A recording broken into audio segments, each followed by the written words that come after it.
everyone, welcome back to another reading.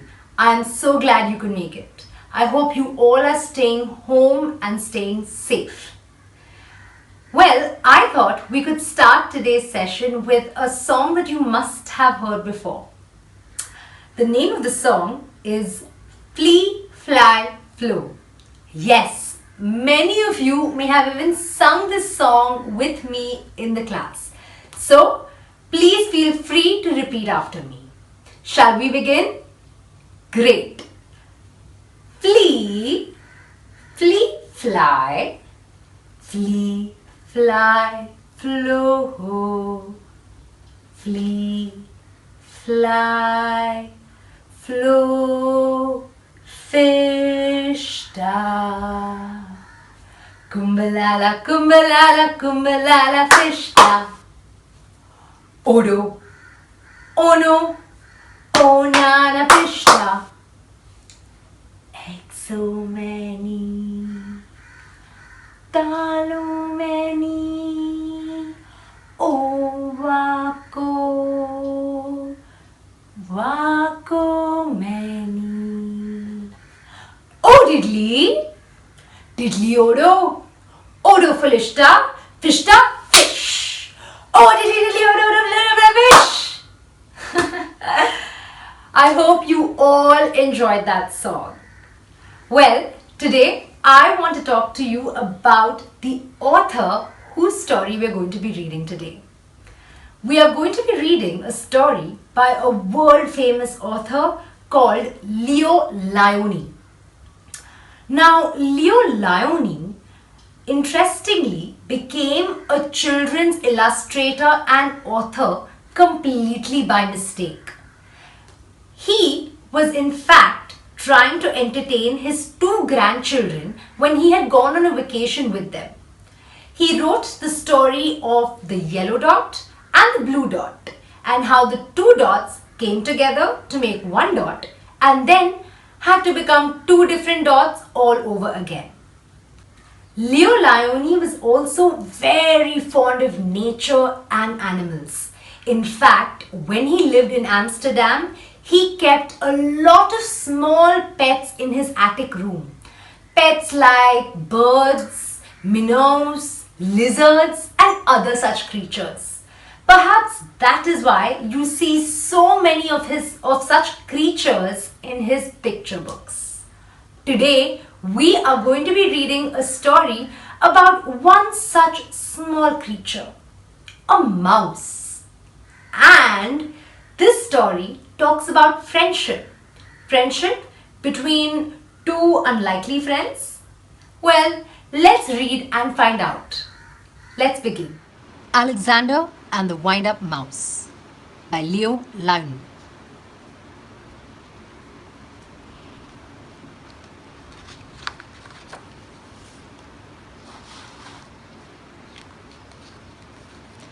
Alexander and the Wind-Up Mouse by Lionni.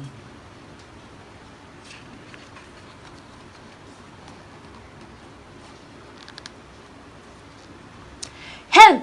Help! A mouse! There was a scream. Then a crash. Cups, saucers and spoons were flying in all directions. Alexander ran for his hole as fast as his little legs could carry him.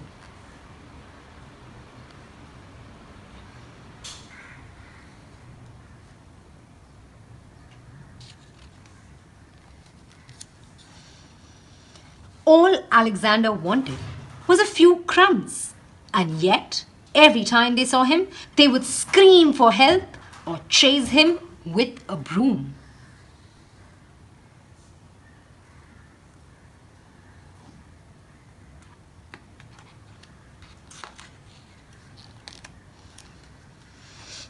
One day, when there was no one in the house, Alexander heard a squeak in Annie's room.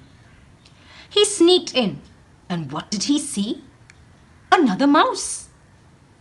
But not an ordinary mouse like himself. Instead of legs, it had two little wheels, and on its back there was a key. "Who are you?" asked Alexander.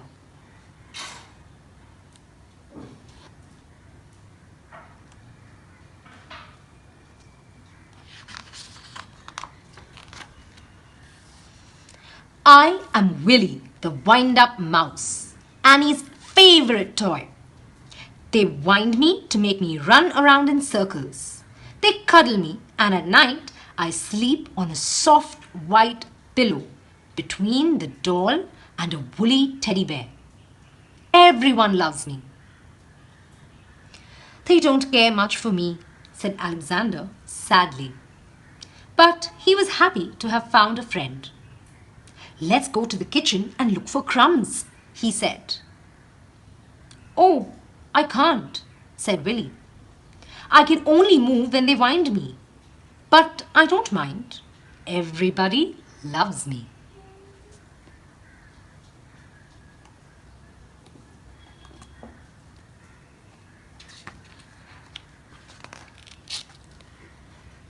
Alexander too came to love Willy.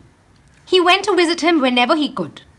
He told him of his adventures with brooms, flying saucers, and mousetraps. Willy talked about the penguin, the woolly bear, and mostly about Annie. The two friends spent many happy hours together.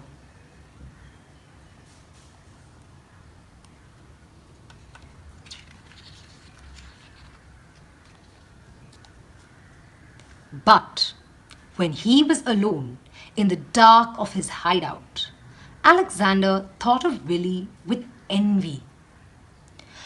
Ah, he sighed. Why can't I be a wind-up mouse like Willy and be cuddled and loved?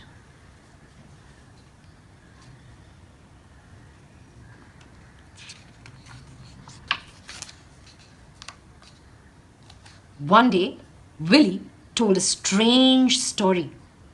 I have heard, he whispered mysteriously, that in the garden at the end of the pebble path, close to the blackberry bush, there lives a magic lizard who can change one animal into another. Do you mean, said Alexander, that he could change me into a wind-up mouse like you?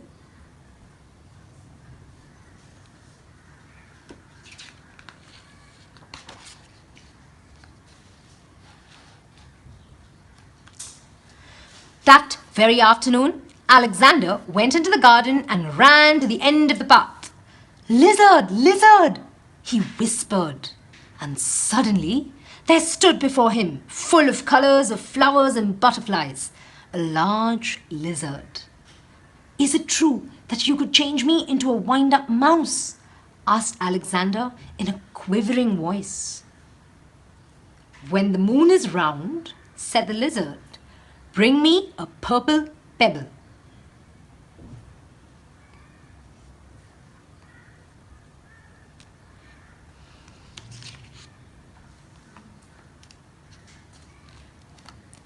For days and days, Alexander searched the garden for a purple pebble. In vain. He found yellow pebbles and blue pebbles and green pebbles, but not one tiny purple pebble.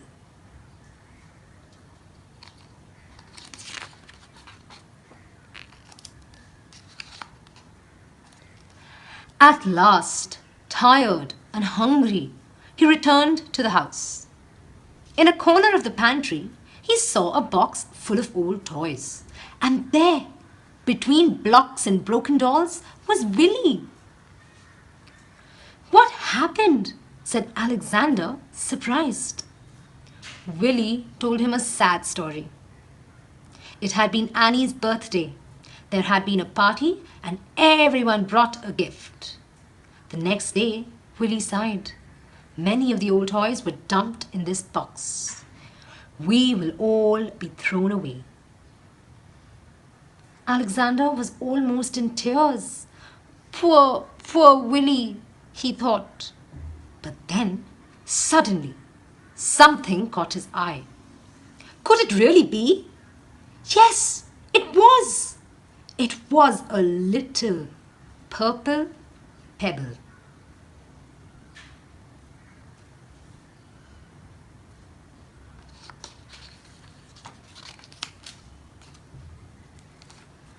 All excited, he ran to the garden, the precious pebble tight in his arms. There was a full moon. Out of breath, Alexander stopped near the blackberry bush. "Lizard, lizard, in the bush!" he called quickly. The leaves rustled, and there stood the lizard. "The moon is round, the pebble found," said the lizard. "Who or what do you wish to be?" "I want to be—" Alexander stopped. Then suddenly he said, "Lizard, lizard, could you change Willy into a mouse like me?" The lizard blinked. There was a blinding light, and then all was quiet. The purple pebble was gone.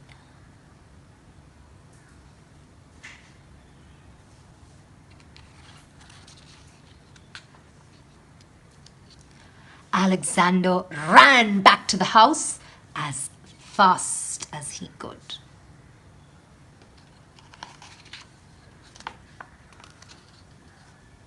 The box was there, but alas, it was empty.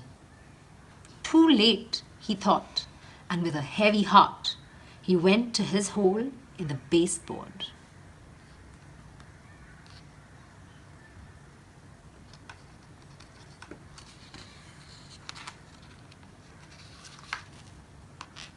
Something squeaked. Cautiously, Alexander moved closer to the hole. There was a mouse inside. "Who are you?" said Alexander, a little frightened. "My name is Willy," said the mouse.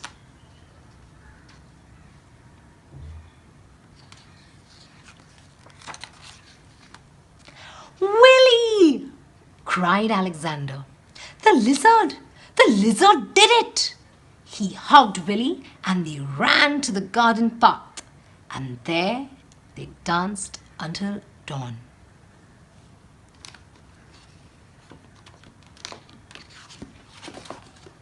That brings us to the end of our story. I hope you all enjoyed reading that story. I think we all have a lot to learn from Alexander and Willy and their relationship with each other. While we were reading that story, we came across a word, envy. Do you know what that word means? Have you heard this word before? Envy is a form of jealousy. You are envious when you desire what others have. For example, if your best friend has a brand new cycle and you would like a new cycle, you would be envious of your friend. You could also be envious of others because of the relationships that they have. Now, in our story, though Alexander and Willy were good friends, when Alexander was alone, he felt a little envious of Willy.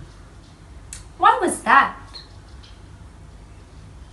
Do you think Alexander was envious of Willy because everybody loved Willy and nobody loved Alexander? Could be. But do you think towards the end of our story that Alexander's feelings towards Willy changed? Please feel free to give me your responses in the comment box below. Well, that was a very heavy conversation. I want to now move on to something a little more light and a little more fun. I want to talk to you about Lioni's artwork. Now, Lioni was famous for using two different styles of art in his illustrations. The first style of art is called collage work. I'm sure many of y'all know what collage work means. Collage work is when you take bits of paper and stick it together to create a larger picture.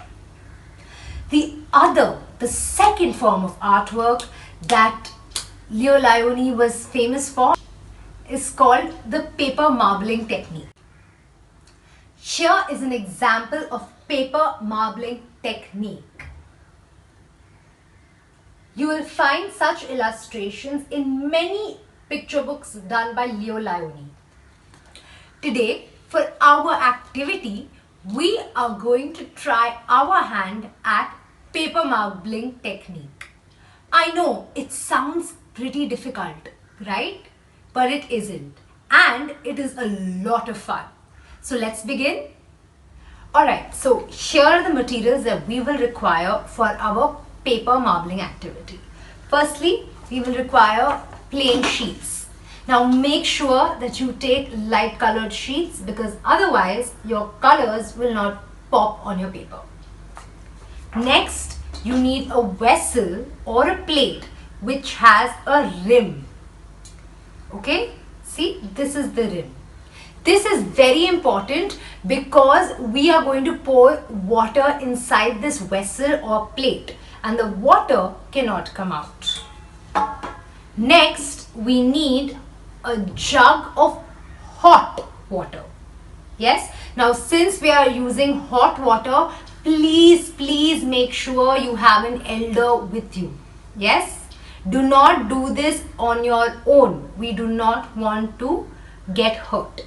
Alright, and the most important article we need for this activity is crayon or color shaving. To make color shavings is super easy. All you need are crayons. They could be wax or pastels and a pair of scissors. Now please be careful when you are using scissors. We do not want to get hurt. First thing that you have to do is open your scissors like this and hold it so. Take your piece of crayon, make sure that you have removed the paper. Now, press your scissors blade into the crayon and push forward like this. Oh, please do make sure you have a plate under your scissor and crayons so that the crayon shavings do not fall all over your house. To be extra careful, you can also use newspapers to make sure that you do not dirty the house. You can do this with as many crayons and colors as you want. It's as easy as this. Here is how your color shavings should look. Make sure you take different colors to make your artwork look even more beautiful. Let's begin. So here's my hot water. Please be very careful when you're pouring the hot water. I repeat, please have adult supervision as we do this activity because we do not want to get hurt. I have poured the hot water into the vessel. Now take your color shavings and sprinkle them into the water. You can mix all of them together, it doesn't matter. Put them all inside. Yes. Yeah. Now take any object. I have taken a divider here, but if you have a toothpick, please use a toothpick and bring the color shavings towards the center of your vessel. Once you feel that most of your colors have spread properly in the vessel, take your plain sheet and dip it in your water. Now make sure you're very careful while doing this step because the water is very hot. Now do not submerge your paper in water.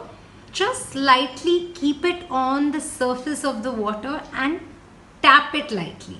You will see your crayons forming designs on the other side. Now carefully pick it up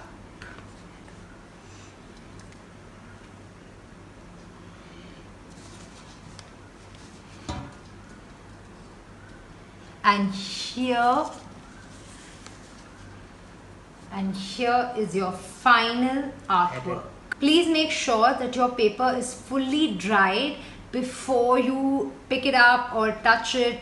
because if you do it before the crayons have dried completely, you will smudge your artwork.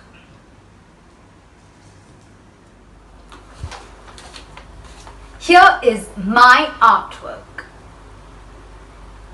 In fact, I got so excited about this artwork that I created not one but two different pieces of art. I hope that you all also do not limit yourself to just one artwork. Create as much as you can. You know, this is one of the most fun things about reading. Reading not only exposes you to different stories, different characters, different thoughts, it also introduces you to different kinds of art form. For example, today we learned a new technique called paper marbling. And do you remember our first book, If the Dogs Run Free? Do you remember the author of that story? Yes, we learned of a famous music artist, Bob Dylan, and his songs through another book. Isn't that amazing? I think it is. Well, before I sign off for today, I want to remind you about the little conversation that we had about envy, about how certain people are envious about others. I want you to think about that a little more. Has that ever happened to you? Have you ever been envious of your friend or a family member? Would you like to share that with me? Please feel free to write me an email, or you can always leave your response in the comment box below. Well, last thing, but very important. If you do the art activity, what are you going to do? You are going to take a picture and send it to me on email. That is sharonschool.library@gmail.com. This brings us to the end of yet another read aloud. I hope you enjoyed the story. Until next time, ciao! Thank you for participating in the activity last week. Here are some of the images sent by students.